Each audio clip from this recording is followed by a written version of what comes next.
Eu não lembro do primeiro dia em que desejei desaparecer. Isso é estranho de admitir, porque algumas pessoas lembram.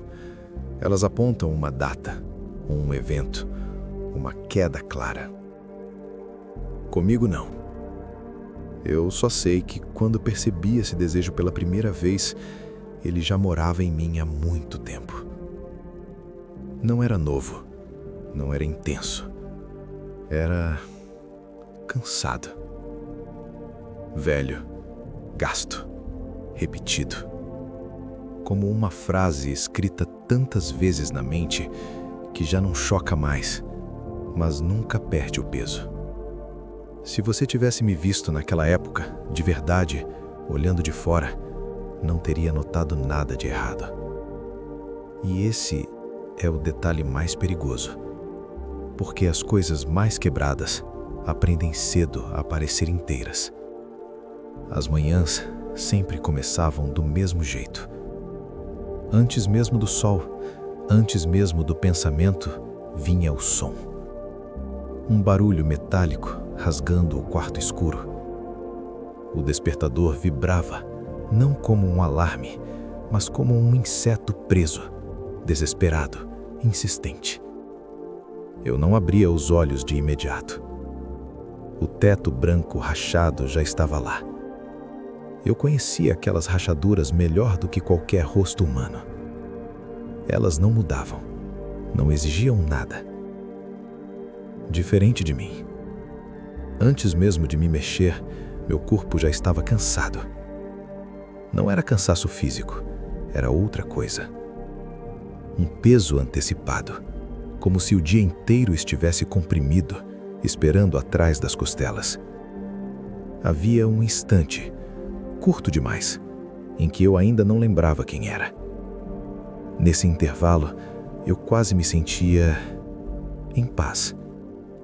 Mas então vinha a lembrança, a consciência, o nome, a história, a obrigação de existir. Da cozinha, a voz da minha mãe atravessava a casa. Sempre o meu nome completo, nunca um apelido, nunca suavidade. Cada sílaba soava como uma cobrança antiga. Meu pai não gritava, ele batia na porta. 3 batidas secas, sempre iguais, ritmadas. Militares. Já passou da hora. Eu nunca respondia. Não porque estivesse dormindo, mas porque responder significava confirmar que eu ainda estava ali. 2. Levantar. Levantar da cama era um ato de violência. As pernas pareciam presas ao colchão, como se o corpo soubesse que o dia não valia o esforço. O ar do quarto era pesado, velho, como se tivesse sido respirado muitas vezes por pensamentos ruins. Cada movimento era atrasado, cada passo, uma negociação interna. Quando eu finalmente ficava de pé, evitava o espelho. Não por vaidade, por sobrevivência. O banheiro era pequeno. Azulejos frios, luz branca demais. Eu ligava a torneira só para criar barulho. A água tinha um talento estranho. Ela abafava pensamentos. Quando precisava me encarar no espelho, fazia rápido. 1 segundo, 2 no máximo. O suficiente para confirmar que eu ainda tinha um rosto. Não tempo suficiente para odiá-lo. Olhos fundos, ombros caídos. Uma expressão indefinida entre pedido de desculpa e cansaço extremo. Eu não me achava feio. Eu me achava errado. Como se aquele corpo tivesse sido entregue a mim por engano. Enquanto escovava os dentes, os pensamentos vinham. Sem gritos, sem drama. Eles surgiam como verdades óbvias. Você não serve. Você atrapalha. Se você sumisse, ninguém perderia nada. E o mais assustador é que eu acreditava. Minha família não me odiava. Isso importa dizer. Eles só não sabiam o que fazer comigo. Minha mãe falava demais. Preenchia o silêncio como se tivesse medo dele. Reclamações, conselhos não pedidos, comparações constantes. Você precisa se esforçar mais. Nessa idade eu já trabalhava. Você passa tempo demais no quarto. Meu pai falava pouco, mas quando falava era para corrigir. Endireita a postura. Para de andar assim. Você parece derrotado. Eu queria dizer que já estava, mas ficava quieto. O silêncio era a única coisa que eu fazia bem. Eu ia a pé, não porque fosse perto, mas porque o ônibus significava pessoas demais, vozes demais, existências demais colidindo com a minha. No caminho, eu contava passos, sempre. Era um truque antigo. Se eu mantivesse a mente presa aos números, ela não mergulhava no escuro. Às vezes eu perdia a conta. Quando isso acontecia, um vazio se abria, e junto dele, a pergunta que nunca ia embora: por que continuar? A escola não era violenta. Ela era indiferente. E isso machuca mais. Corredores longos, barulhentos, cheios de risadas que nunca incluíam meu nome. Eu caminhava com a sensação constante de estar no caminho de alguém. Professores erravam meu nome. Colegas me confundiam com outras pessoas. Às vezes eu pensava que se eu desaparecesse no meio da aula, só perceberiam no dia seguinte. E mesmo assim, por obrigação, eu assistia à vida como quem observa um filme ruim do lado de fora do vidro. Foi ali que algo começou a rachar. Nada sobrenatural. Ainda. Pequenos lapsos, sensações estranhas, certezas falsas. Às vezes eu tinha certeza de ter dito algo, mas ninguém lembrava. Outras vezes, reagiam a frases que eu não lembrava de ter falado. Boa resposta hoje. Eu sorria. Confuso. Talvez eu estivesse melhorando. Talvez eu estivesse sumindo. Naquela época, eu ainda acreditava que o problema era só a minha cabeça, que depressão explicava tudo, que eu era apenas fraco demais para existir direito. Eu ainda não sabia que algo estava aprendendo a viver por mim. Observando. Esperando. Um dia, no caminho da escola, eu perdi a conta dos passos. Isso sempre acontecia. Mas dessa vez, foi diferente. Quando voltei a contar, eu já estava 2 ruas depois, sem lembrar de ter atravessado, sem lembrar do trajeto. Só cheguei. Como se o mundo tivesse me puxado pelo braço. Ou como se alguém soubesse exatamente onde eu precisava estar. Comecei a sonhar. Não imagens soltas, cenas, sempre em primeira pessoa, mas com decisões que eu não tomava. Eu dizia coisas que não diria. Reagia com firmeza, com presença. Acordava cansado, não do sonho, mas da sensação de ter sido observado. Enquanto dormia, foi aí que o pensamento apareceu. Não como ideia, como medo. E se não for só coisa da minha cabeça? Eu empurrei isso para longe. Depressão explica lapsos. Cansaço explica falhas. Ansiedade explica a estranheza. Era mais fácil. mais seguro. Porque admitir o contrário significava aceitar que algo estava aprendendo. Não comigo, mas sobre mim. Naquela fase, eu ainda achava que estava me perdendo, que eu estava falhando em ser inteiro.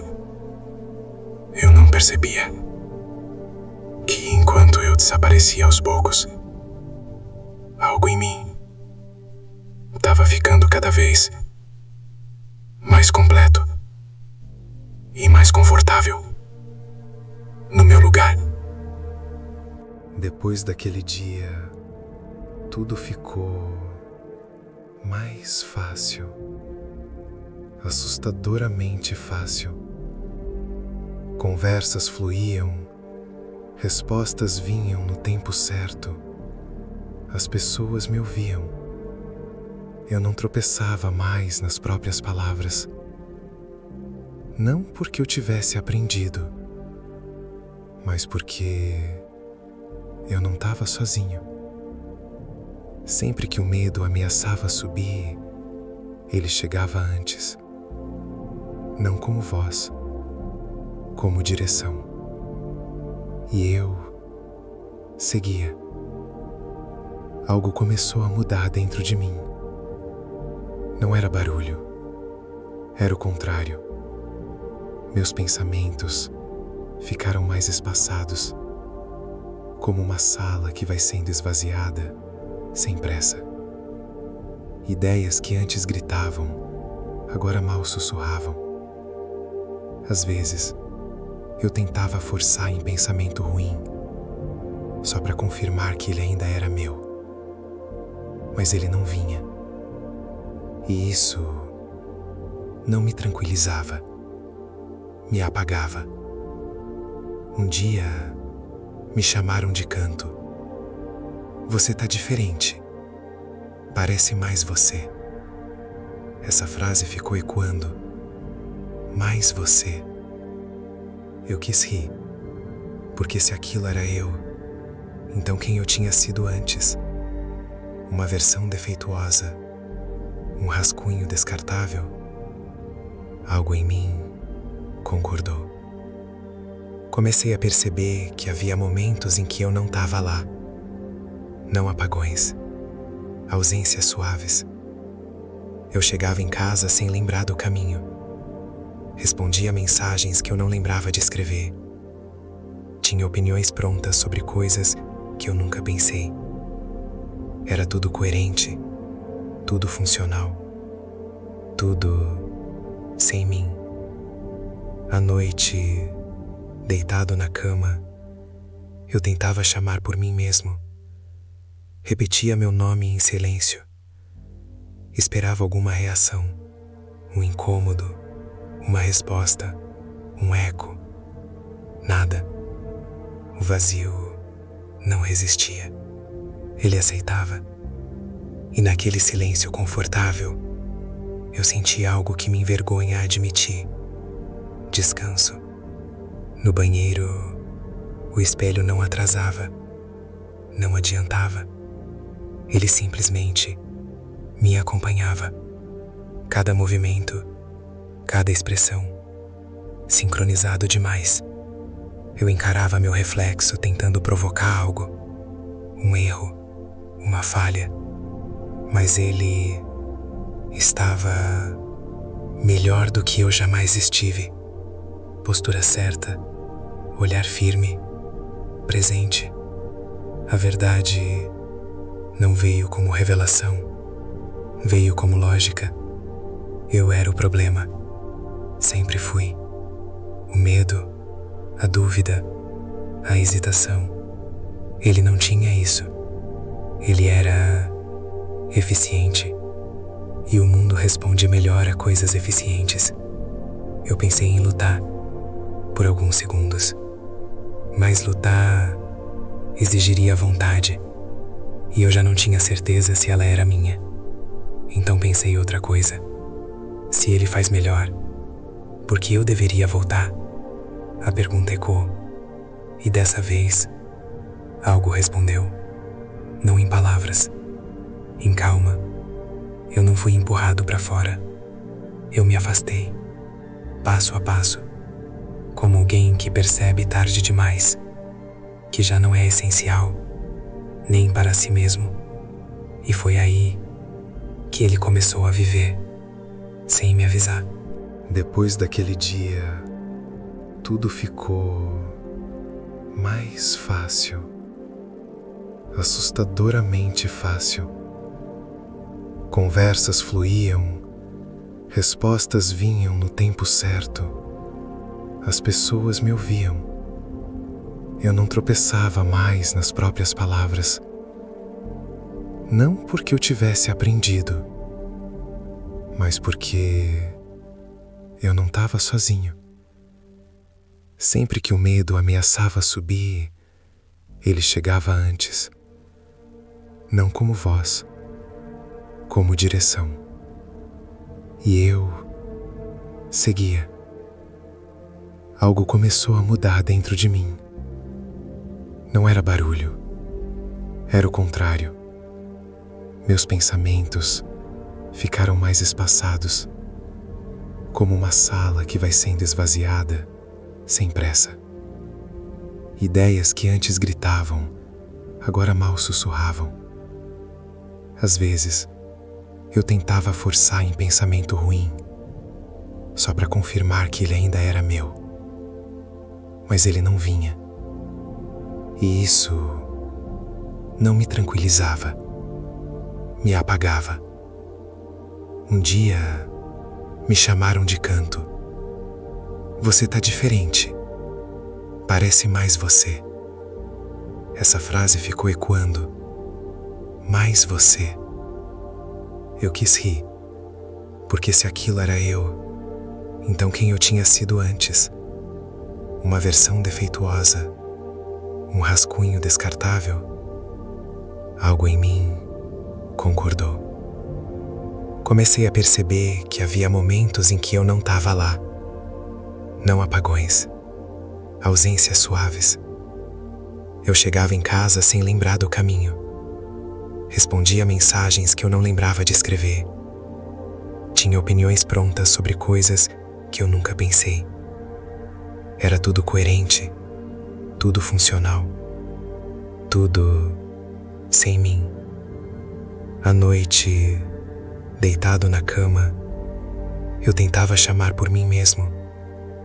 Repetia meu nome em silêncio. Esperava alguma reação, um incômodo, uma resposta, um eco. Nada. O vazio não resistia. Ele aceitava. E naquele silêncio confortável, eu senti algo que me envergonha admitir. Descanso. No banheiro, o espelho não atrasava, não adiantava. Ele simplesmente me acompanhava. Cada movimento, cada expressão, sincronizado demais. Eu encarava meu reflexo tentando provocar algo, um erro, uma falha, mas ele estava melhor do que eu jamais estive. Postura certa, olhar firme, presente. A verdade não veio como revelação, veio como lógica. Eu era o problema, sempre fui. O medo, a dúvida, a hesitação. Ele não tinha isso. Ele era eficiente. E o mundo responde melhor a coisas eficientes. Eu pensei em lutar por alguns segundos. Mas lutar exigiria vontade. E eu já não tinha certeza se ela era minha. Então pensei outra coisa. Se ele faz melhor, por que eu deveria voltar? A pergunta ecoou. E dessa vez, algo respondeu. Não em palavras, em calma. Eu não fui empurrado para fora. Eu me afastei, passo a passo, como alguém que percebe tarde demais que já não é essencial, nem para si mesmo. E foi aí que ele começou a viver, sem me avisar. Eu acordei, mas não cheguei. O corpo abriu os olhos, respirou, levantou. Tudo certo. Tudo funcionando. Só havia um detalhe estranho. Eu estava atrasado. Como se minha consciência tivesse ficado presa alguns passos atrás, enquanto o resto seguia. Eu observava de um lugar interno, sem forma. Não havia pânico. Havia distância. Foi um dia bom. Talvez o melhor. As pessoas sorriam para mim. Conversas fluíam. Respostas vinham rápidas. Eu resolvia coisas que antes evitava. Meu pai assentiu com aprovação silenciosa. Minha mãe comentou que eu parecia mais vivo. Eu quase ri, porque eu nunca tinha estado tão ausente. Era como assistir à própria vida através de um vidro limpo, sem distorção, sem ruído. Eu via tudo, sentia quase nada. Não havia dor, mas também não havia escolha. Cada gesto vinha com naturalidade, treinado, seguro, como se alguém tivesse ensaiado isso por muito tempo. Foi pequeno, quase ridículo. Alguém contou uma piada. Eu ri, no tempo exato, no tom exato.